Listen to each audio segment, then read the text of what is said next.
Well, hello and welcome back. To those of you that are new here, welcome. My name is Adrielle. I am your host for today's live episode of DEI in 5, the podcast slash now it's a newsletter where you can get all your news, updates, and insights on all things diversity, equity, and inclusion.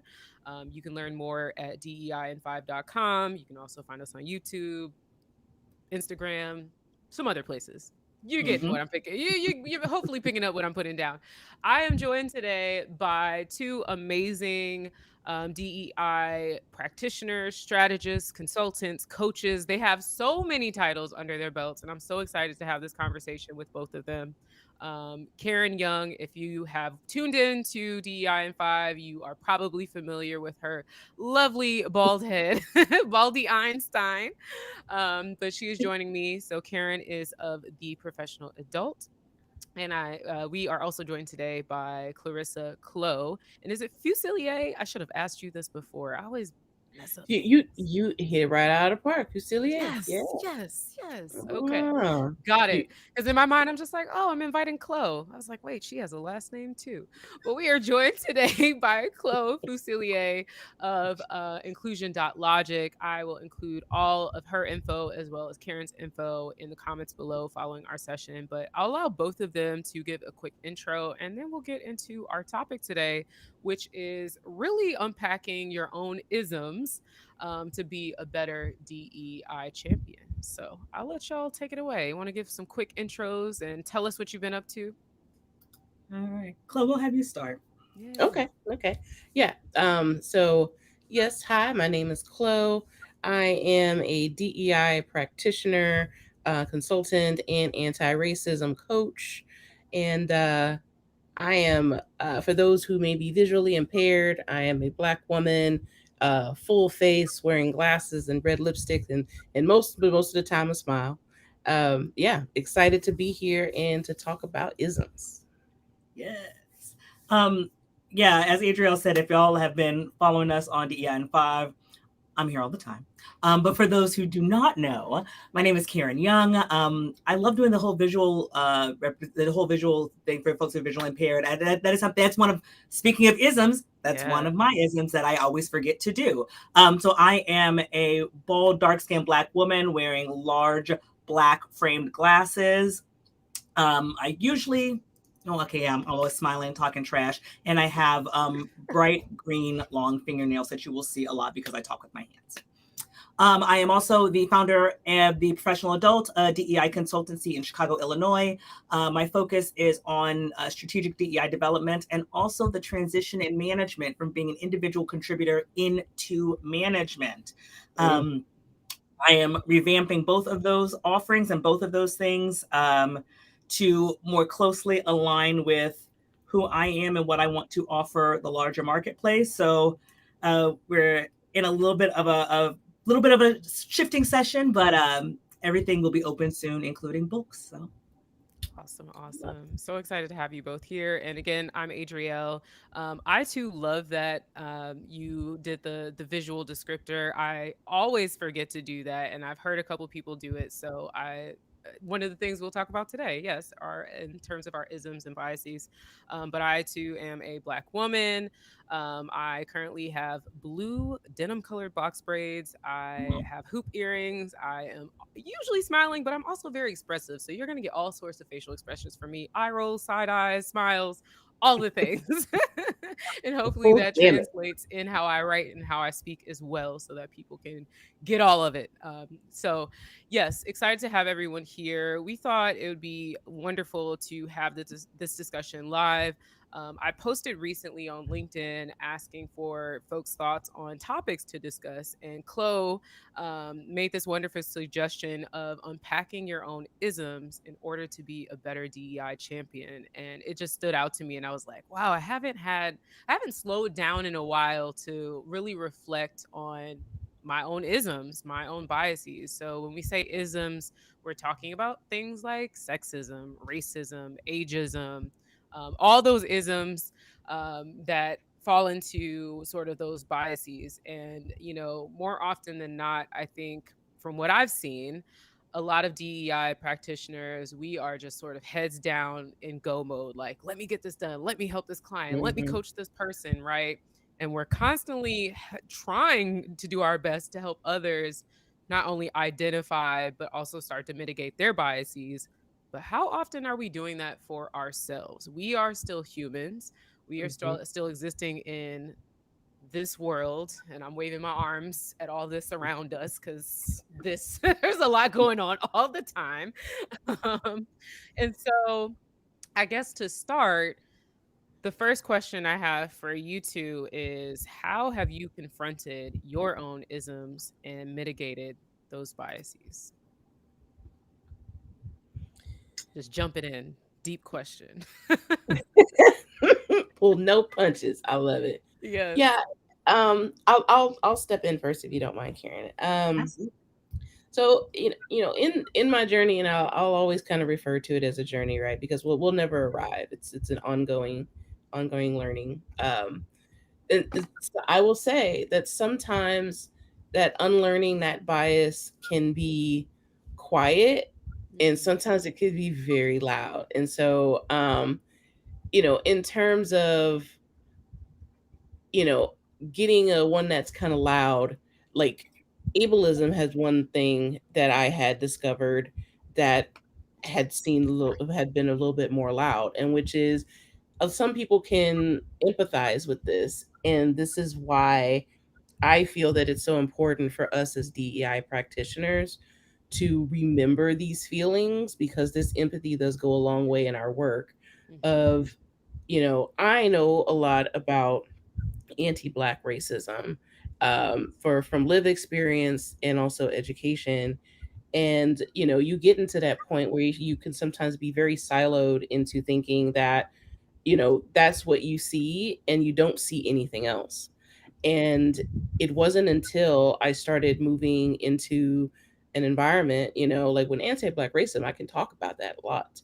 When it started getting into mixing up my group, where there was black queer women and black queer disabled women, I found myself talking over them as if I knew all of that experience, but I did not. And like in most of those communities, while you're trying to like get together, that sometimes the community will check you. mm, And this is where the rubber meets the road, right? Because we talk about that, that mount overconfidence of like, oh, I know everything there is to be in about black woman, like no oof, doubt about it. And then you started like meeting your groups in communities where there's different intersections and different experiences that you don't know about. And then you're mm, just like, oh, yeah, okay. So what do, right? Do you double down? Do you take your ball and go home? Well, I tell people just like, oh, well, I don't think I'm part of this group. Take my ball and go home. No, you sit down, you take your licks, you apologize, you ask the community what would you need to do to make them feel safe around you again. Work on that and shut up and listen. Just take a yeah, seat and listen a little bit. So mm. that was a loud one. And like how you treat those loud ones determines how long you're going to go in your journey. Because if you just hit that roadblock and you just see it as a roadblock, you don't see that there's areas where you can see the other side of it, but you're not going over because your ego is too much, then that's where your journey ends. But I don't want Yeah, my journey to stop. Mhm. I love that. Yeah, I think I have actually a kind of similar story, which started, um, I think, what started kind of pinging in the seeds of DEI work for me, and this was maybe 10 years ago. And it was over intercultural issues within a race, because my family is Caribbean on both sides, and growing up, a lot of Caribbeans and a lot of West Africans are indoctrinated, and I use that word very specifically, indoctrinated that we are better than African Americans. Now, we all know that that's wildly untrue. Mhm. And I was saying some real out of pocket stuff, and I didn't even realize I was saying some out of pocket stuff.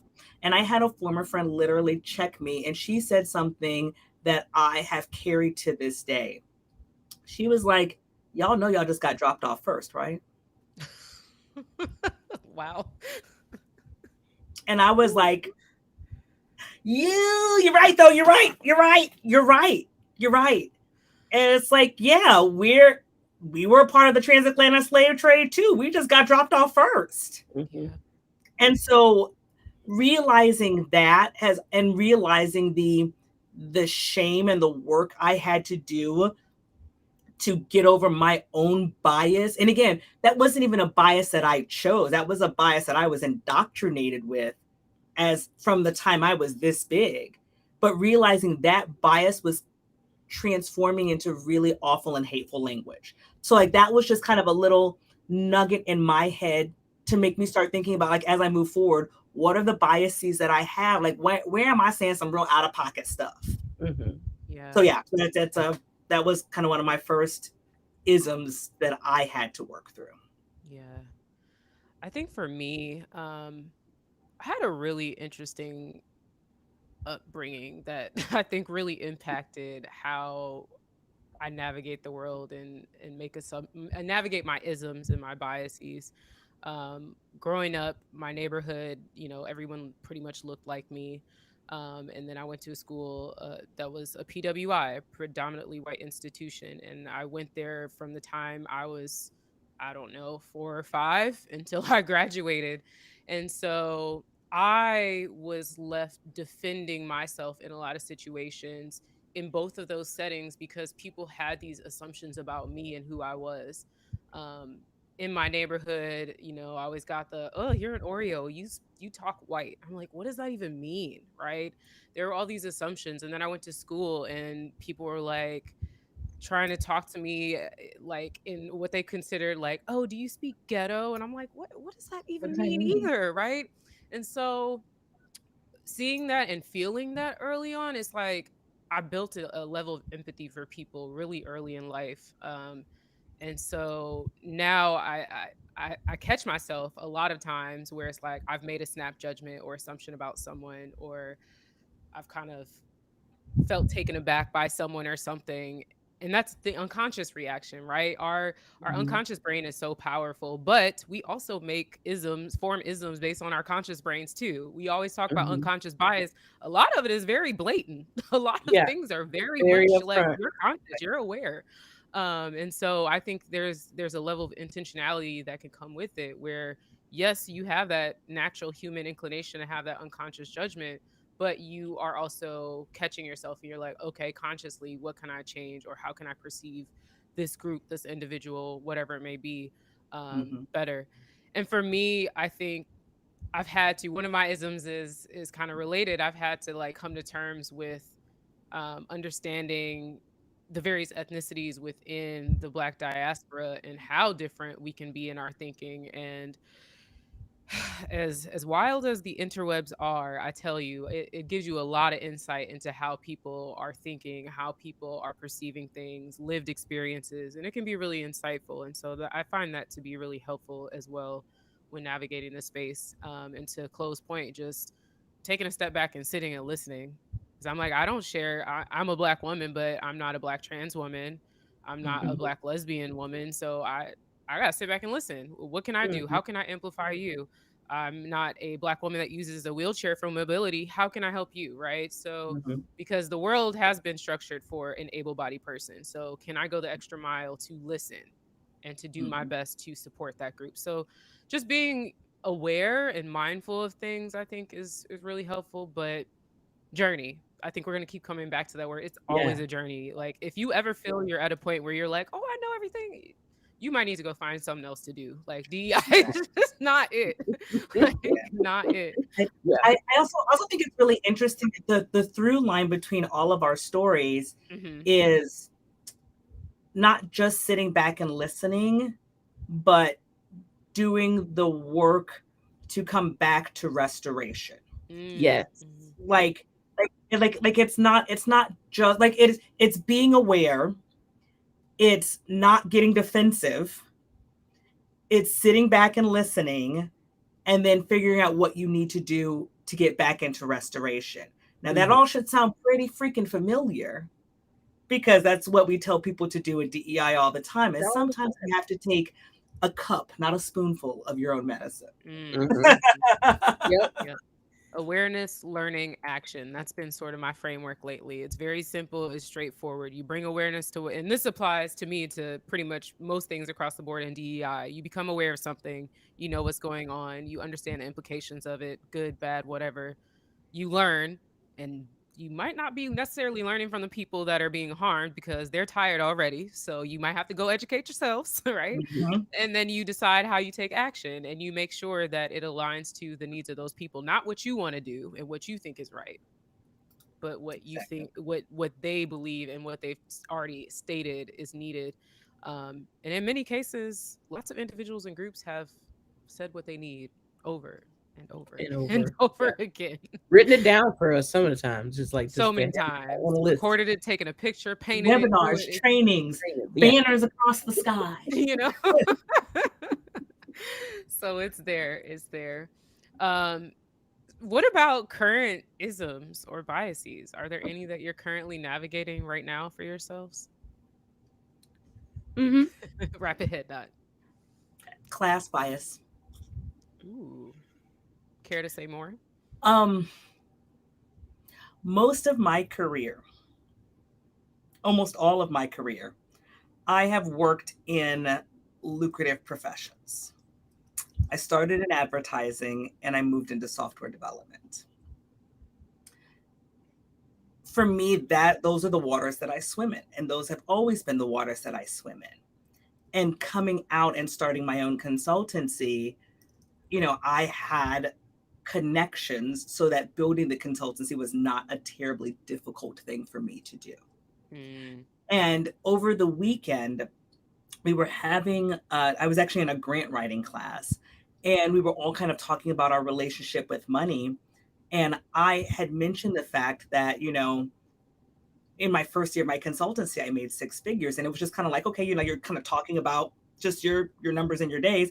And I saw the room kind of change, because I'm in a room with a lot of artists and a lot of creatives. Mhm. And I saw the room kind of change, and I was like, oh, fuck. Oh, shoot, I don't like girlfriend. Like, I was like, oh, no. I don't like, oh, again, because those are the waters that I swim in, that Mhm. A, talking about money is not uncomfortable for me.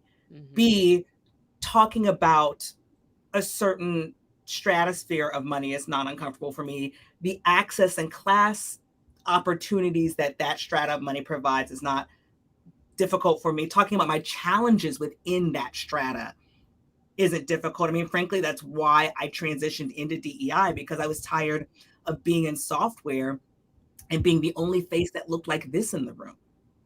I got tired of that. I got tired of being a PM and being the only PM that looked like me. Mm-hmm. And but being in that space and talking about that with creatives, I kind of got slapped with the whole like class element, where it was like, oh, that, wow. And it's kind of, again, being more sensitive and sitting back with that, and realizing kind of what that means for how I approach things and how I talk about certain things. And just, again, to be more mindful and more cognizant of what that means when I am talking and coaching and strategizing with folks. Yeah. Oof. That is a good one. That is a heavy one too. Yeah. Like dealing I feel with like like, I need to write that down as a Yeah, discussion when it topic. happened, and I literally felt the room change, I Yeah. was like, oh no. Because in my head, I'm like, do I now sound like the arrogant rich kid that we all kind of make fun of? Like, do I now sound like that person? Am I that person? I was also in Seattle at the time too. So I was like, am I that person now? Have I always been that person? Is that how people perceive me? Like, Mhm. am I being judged or ruled? Is there now a cognitive dissonance because I move and walk a certain way because of my class? but I'm also a dark skinned queer black woman. And so like I know there's also cognitive dissonance there too. Mhm. And so it's like, oh, I'm gonna need to sit on that for a minute. So yeah, so that's what I've been thinking about over the weekend. It's been great. Wow, wow. It's so interesting because I've actually had a couple conversations. I just wrote that down as a topic that we'll maybe we can explore one day. But I've had a couple conversations with specifically other Black people working in tech, and how you sort of have that transition in socioeconomic status. Um, and how stark it can be, and how do you navigate that, knowing that you still have friends and family that haven't even come close to something like a six figure salary. Or we used to go in our office. Karen and I used to work together. We go in the office, you pretty much can go shopping. There's snacks everywhere. There's lunch most days of the week. There are all kinds of benefits, and it's like, what? How do I navigate this? So I put that on a post-it That to yeah, explore. I, Yeah. I will be looking forward to hearing y'all talk about that topic because yeah, Yes. there's I still have one of my old journals where I was in advertising before I moved into tech as well, Karen, and I had in Same there life. that one day I'm going to make $45,000 a year. And then I look back at that, and when I moved into tech, within about less than 10 years, was making six figures. And it was, there's a lot of change and a lot of unpacking there, right? Because I grew up in a family where I was the first person to go to college. It's a black woman going to college. I also grew up with a family who they were one of the like so Port Arthur is predominantly black. At that time in the 60s, it was still pretty segregated. Um no, not Port Aransas, it's Port Arthur, Texas. That's where I Oh, grew up. Yeah. well, I'm, But I'm, from, I'm from Houston. I'm from Houston. That's why I was asking. oh, okay, yeah, you were right down the street. Yeah. Um so, but they were one of the first, few like there was a Hispanic family and a black family. They were the only two that had moved on to the east side. And so I grew up with a generation that was really deep into respectability politics. So let's talk about that. Like I'm always dealing with angles of anti-blackness and how it shows up in our community of the black diaspora. And like knowing where you grew up and how you grew up is very important to unpacking some of your isms that you didn't think about. Like in coaching, we talk about what we call as limiting beliefs, right? Things that you grew up believing that probably is BS, but because we grew up and was socialized around it, that's how we think that the world works, right? And so respectability politics, when that mixed with money and class, sometimes those isms you can be blind to those things and not realize it, because then you're like, oh well, I pulled myself up by my bootstraps, I made it here just like everybody else. Hmm. And then you see everybody else, oh, they like, the way they're being ratchet or ghetto, and that is how they're not, being where they should be or where I think I need to be. All of that, and like I tell people even when I'm coaching is like, you're not responsible for the first thought that pops into your head because that's socialization. But what you are responsible for is the next thought after that, and the next thought after that, and your actions, all of that. You're responsible for that, you know? Hmm. And so when you start peeling back those layers of like how you grew up, what you learned about, and then start realizing that the respectability politics is not going to protect us. It hasn't protected us before. It doesn't protect us now. And then opening my eyes on how anti-blackness shows up within our own talking circles and communities, how we view ourselves, and then how other people and communities perceive us. That I'm glad that I approached that before I started doing this work, because I cannot imagine how much damage and harm that I would have caused to the people that I was supposed to be serving and protecting if I did not unpack that. Yeah. Ooh, a word. A word. Yeah, I LinkedIn has exposed me to a lot of DEI professionals, practitioners, which has been wonderful. I mean, how else would I have met Chloe? And I think I just like I came across one of your posts and I reached out and Yeah, I you was just like sliding in the DM, fangirling. I was like, like, hey, oh girl. my god! I was like, my people, can I please chat with you? Which is usually how it happens. Like I just come across things and I'm always so intrigued by how other people are thinking, and there's just so much to learn, which um, is one of the things I value, but it has also exposed me to seeing a lot of folks in this space who clearly have not explored their isms, and that kind of just hopped into the work, especially over the past couple years when I know, Caren, you always, what do you call grifters? You were saying, I think that's what you usually refer to them as. Yep. Um, and they just hopped on, and a number of them I feel like they've kind of gone silent as they've seen this anti DEI sentiment make its rounds. But there are still some out there that are still just doing, I don't know what exactly they're doing, but it is very, very apparent that they have not slowed down to do some self-reflection. So thoughts on that, suggestions or strategies for how people should be exploring their isms? I'll let you take that, Karen. I think so. I'm going to say what I think people should do, and then I'm going to say what I do. Because I don't always do what I think we really should do. Because what I think we should do is actively do the work of trying to dig into where are those kind of gross, itchy, sticky points.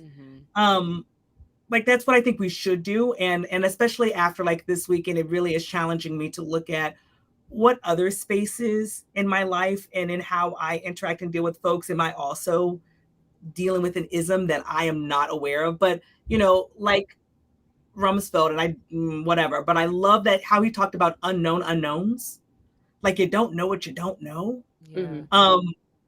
And so if you're dealing with an ism and you don't really know that you're dealing with an ism until the ism comes up, it's really, you don't know what you'll know.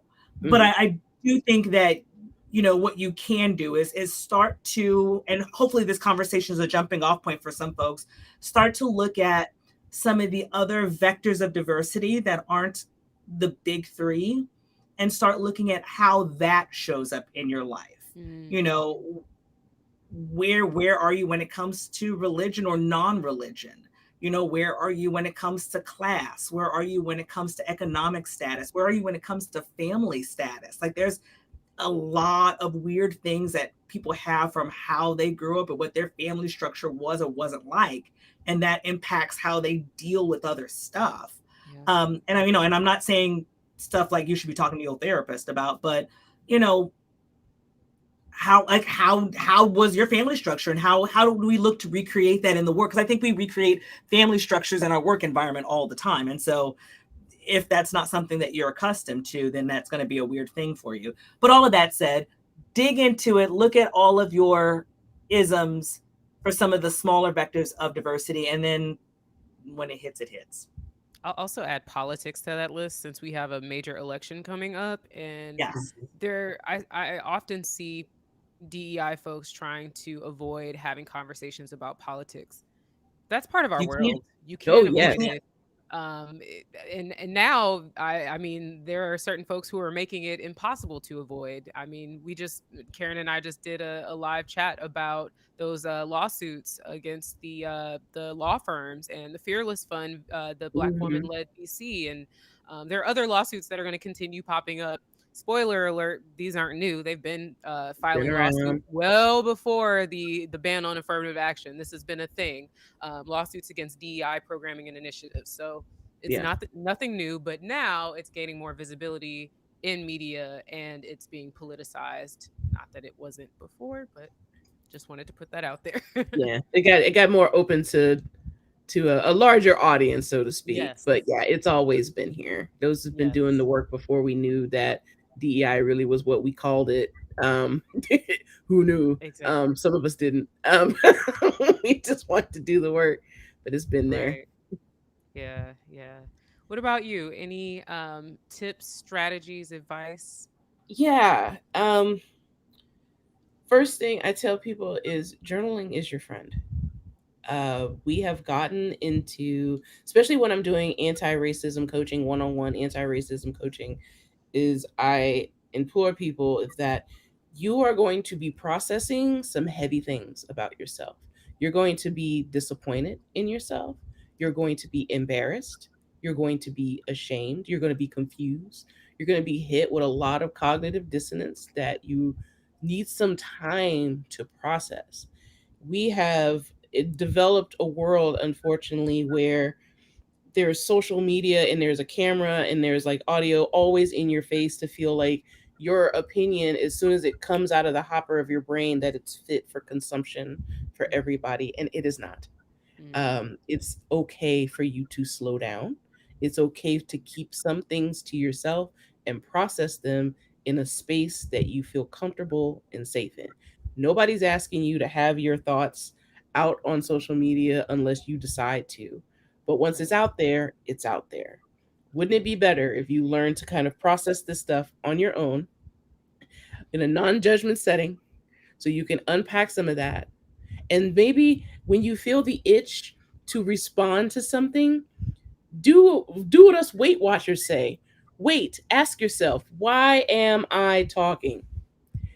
Am I going to improve? Am I here to add to a thought? Am I here to introduce a new thought? Or am I here because I want to feel good about myself and I want to feel like I'm a good one? So I feel like I need to just put something out there, just, just in case you ever meet me, I want you to know that, hey, I'm one of the good ones. If that's the case, maybe you should sit that out and maybe do a little bit of journaling. Um, you know, and so I agree a lot everything what Karen says, and I would tack on doing some journaling, doing a lot of more self-reflecting, just like Adriella said. Like sometimes we get in this go framework that we're just like here to do it, do it, do it. I think we tend to forget that the key component in whether or not things become impactful in the environment that we're serving is us. We we're the ones helping turn the knobs. So if we're not working on ourselves, if we're not focusing on ourselves, then how are we supposed to make any reasonable impact for everyone else? If we can't see the splinter in your eye, how are you going to get it out of somebody else's eye? You know? Oof. So I tell people to just maybe slow down. Like the world that we're in right now, everything is instant gratification. And like, we wanted you to say something about this topic like 2 seconds ago. And maybe you don't have to do that. Not Mm, everything requires your voice, requires your opinion. It's okay for you to sit down and just absorb. It doesn't mean that you're unproductive. You're still learning. I just want people to kind of think about getting out of that like quick knee jerk snap decision habits that we have in this very post social media world, and give yourself time to think. It's okay. And it's okay for you not to mm, know. The whole point in life is for you to learn. So write something down, just let it simmer a little bit, come back to it later, but always ask yourself, why am I talking? I love it. I love it. Let me I go ahead and look, I feel like I need to pass the plate around. That was a word. okay. Like, hold on. Listen, I'm over here jotting down the timestamp so that when I come back to edit this, I could just grab that and be like, here we go. Just if you listen to nothing else, take this Just knowledge that Chloe just dropped on us. oof. Yes. It's Yes. true. Also, get a group chat. Get Ooh. like not everything. I am a big fan of a group chat where you have Hmm. trusted friends, because sometimes you need to vent, and Yeah. sometimes even because like step one for me always is write it down. I'm not really a writer, so I have lots of voice notes. So you do a voice note, let it sit for a while, and maybe come back. Yes. Also, but sometimes if you need to vent, and sometimes you just need to see, did y'all see blah blah blah blah blah? Sometimes a group chat with your trusted friends gives you that same serotonin push that Hmm. you would get from posting online, Yes. because you still are typing and hitting send, and you can still get likes and you can still get comments, but it's in your group chat Yes. Mhm. Absolutely. with your Absolutely. people. Yep. Yeah. Or Which you even, and I would even add on to that, like finding one or two people that you can call up or you send a voice note to or you just touch bases with on a regular basis. Like Karen and I do that already pretty yeah, frequently before we get on live or record any content. We'll just chat, or occasionally we schedule time to work on projects together, and then we derail the whole conversation just to like vent. And we're both yeah. like, okay, I'm checked out today. I just need to talk. And it is so I helpful, love it. right? It Um, is. It is. yeah. So I have one after this with another DEI practitioner, Kimberly John Morgan, if you don't follow her, of Juncture Consulting. But she and I check in pretty much every month. We've done so for I think like 2 years now. And it is just a beautiful time for us to catch up and vent and kick and rant. And sometimes we text each other in between that, but it is just so helpful to have. To close point about you don't need to react right then and there. And I think um, I feel like around it was around 2020 after the murder of George Floyd when people felt they had to say something, right? And people were going to be canceled. Oh, hey, Kimberly's on LinkedIn. And people thought that they were going to be canceled if they didn't say anything right away or post on social media. We're past that. You don't again to I want to just play back what you said, Chloe. You don't need to react right now. You don't need to react publicly. It's okay. You can sit with it. Hmm. Um, Another thing that's been top of mind for me too, I just started listening to the audiobook for The Body Keeps Score. And I'm really bad. Like I work out at this point because it's a formality and I want to do it for my health. I need to be checked in and mindful when I'm doing it, but usually I'm working out and I'm thinking about all the 50 million things I need to do, not aware of how much stress and trauma my body is holding. And so bringing some more awareness to your body and how you react to things can really help you with checking your isms. Like if you have feelings, negative feelings or beliefs about a specific person or group of people, check your body and how you're reacting. Do you physically cringe when you see this person? Do you like get fearful and anxious? Do you start to does your heart race? Are you sweating? Like those are very real reactions too. And I would even journal about those and really try to Hmm. explore what that means for you, and how that is not only just impacting you, but the other people around you, your work, especially as a DEI champion, and anything else that comes to mind. So Yeah. just a thought. Yeah, absolutely. Just a little note for those who are DEI practitioners who are listening and DEI champions, whether you started yesterday or you've been doing it for 10 years, you never stop working on yourself. And the reason why in our spaces we get a little iffy about using the term expert is because it has a very strange connotation in our society that means you know everything that needs to be done, and you know everything.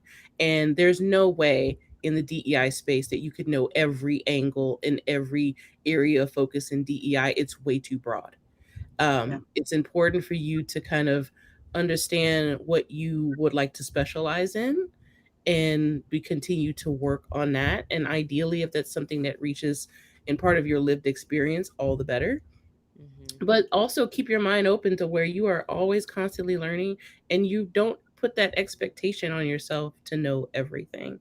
And what it does is it humbles you in a very safe way to know that if you do make a mistake, that is normal and expected that you're going to make a mistake. What you want to be able to sit with beforehand is ask yourself, when this happens, because it will happen, how will you react? How will you respond? How will you would you be are you going to focus on yourself, knowing that centering yourself is the worst thing that you can do?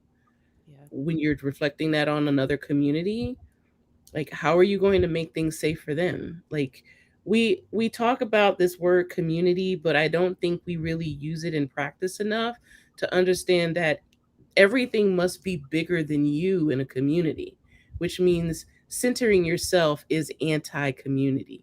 Hmm. So, what you want to do is put your ego aside, put it in a spot, put it in a safe space for keeping, but realize that the community doesn't need that. What we need is your patience, your understanding, your learning, and your action. And your action will speak louder than any apology, is change behavior, Yeah. right? So when you start embracing that there's no way that I'm going to learn all of this. However, I'm ready to learn. And as I learn, I know that I'm going to make some mistakes. My goal is to try to make mistakes that will impact as little harm as possible in the communities. And when that does happen, I will check myself and I will find a way to make it better and I will keep it moving. Yeah. Yeah. Just a quick I, add-on I to just that. I, I just Oh, want go to, for it. I'm sorry.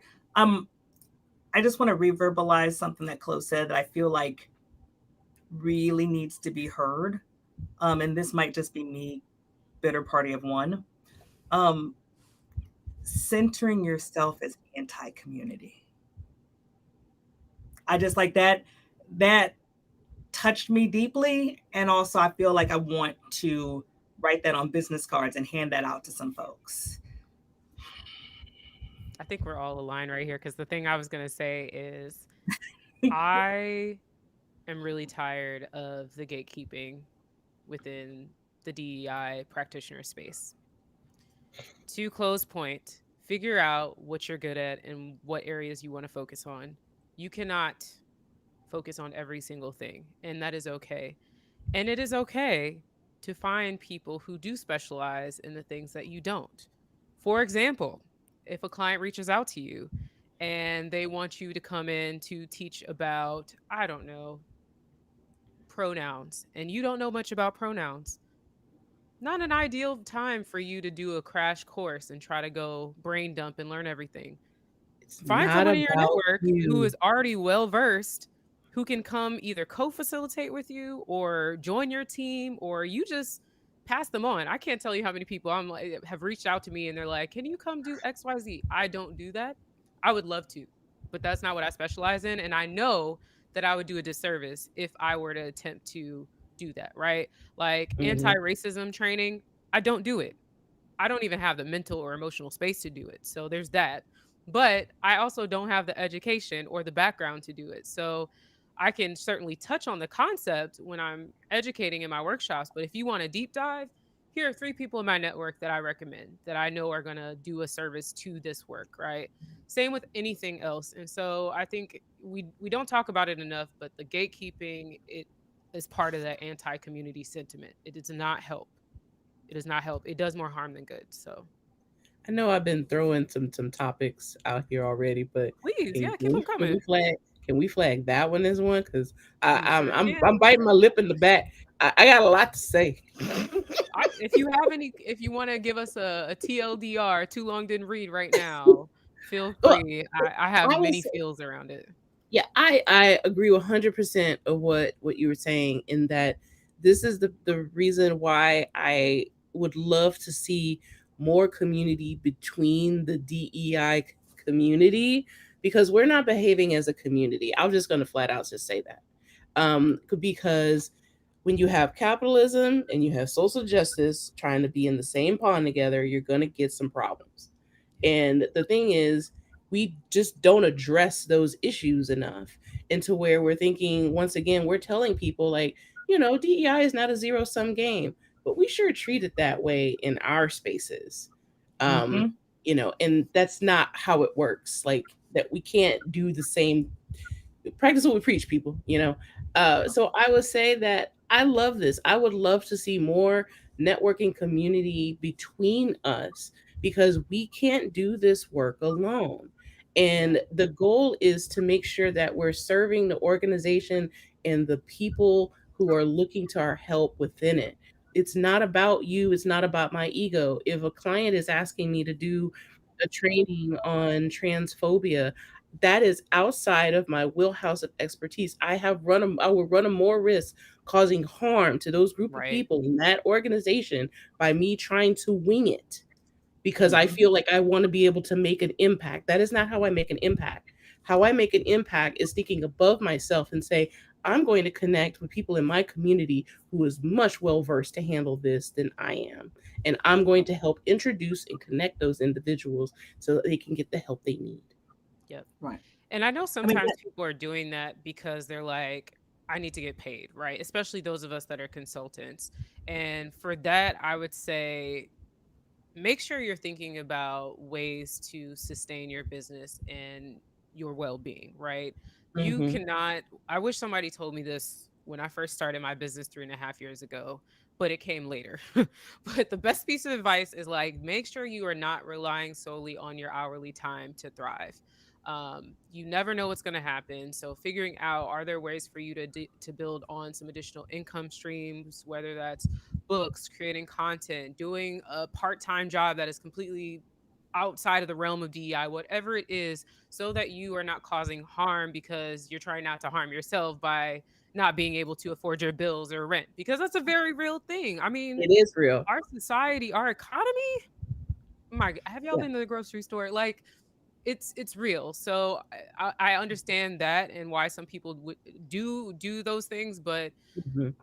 you got to sleep at night at the end of the day, and over time you still are going to need ways to sustain yourself, because that aside, what if you're sick, or what if you're just tired and tapped out and you have nothing to give, right? You still have to have something to fall back on. So Mm-hmm. something else to just think you know, about. and we talk about it a lot, but I think that it's also super important that just because you're a member of one marginalized community or even multiple marginalized communities doesn't mean you understand all marginalized communities. Mm-hmm. And I see it a lot, and this kind of goes back to the concept of like gatekeeping, the concept of not actually sharing the wealth. Is like I see so many people who are like, well, I'm queer, so I can talk about issues of ableism, or I'm neurodivergent, so I can talk about issues of religion, and it's like, but can you though? And and I think, again, like, to a point, I guess I understand, especially as consultants, it, bills have to be paid. Your landlords and mortgage companies are not going to, you know, get paid in exposure bucks or anything like that. Mhm. But at the same time, what harm are you doing? And then how much harm are you doing for the person behind you who now has to not just do the work that you didn't do, but also now has to clean up the mess that you made? Ooh.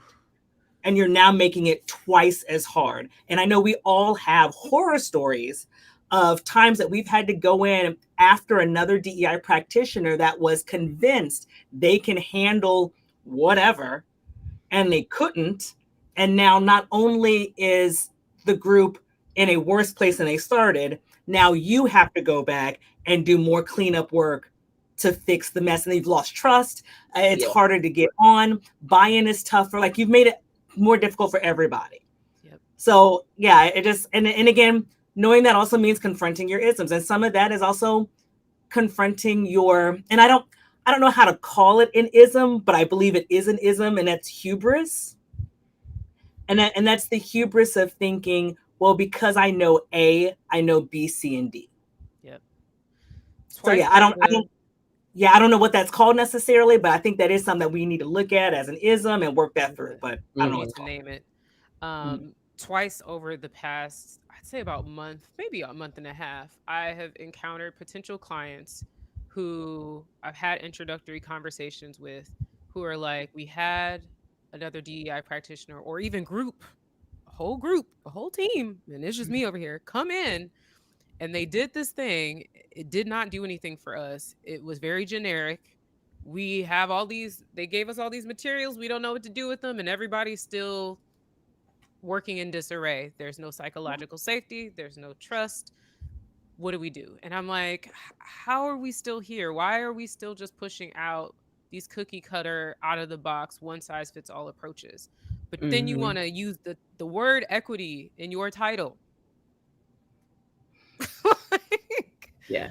it does not work, and you are causing more harm than good. So it's I And don't for know. that, that's all the way around too when you think Yeah. about it, because a majority of, solo DEI practitioners usually are part of one or more marginalized identities. And so you as a DEI practitioner are also going in, not, I would say, a hostile environment, because now you have to prove it again and again and again. And it's not just your credibility, but the representation of who you are. You're dealing with that being mapped on you.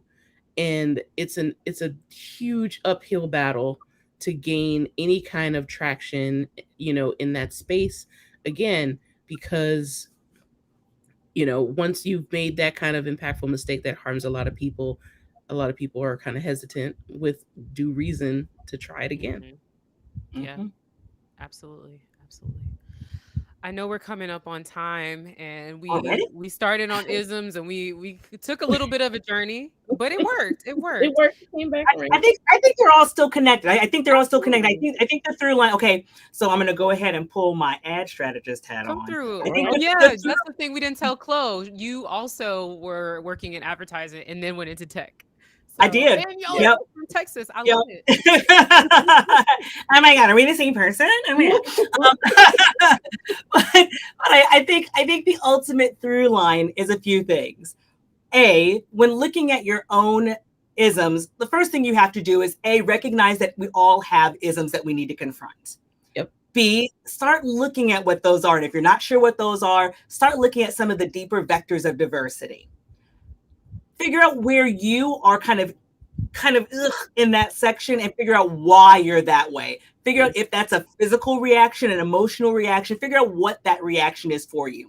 Be willing to sit, listen, don't get defensive. Figure out what it needs you to do to get back into folks' good grace. Community is also important. So as you're looking at your isms, talk about that with people that you trust in your inner circle. Don't take that to the internet. Don't take it to the internet. Talk about it with your group, write it down, feel it for a second, come back to it later. And then also, community means that we share with each other. Don't gatekeep. Don't keep that information. That also means if you see somebody who is displaying an ism, you as a member of that community, go talk to them. Do that out of love. Call them in. Don't call them out. And finally, go rest. Mm. That wasn't a part of it, but I just wanted to throw that out there. Go rest. Did that, No, you it was know? so necessary.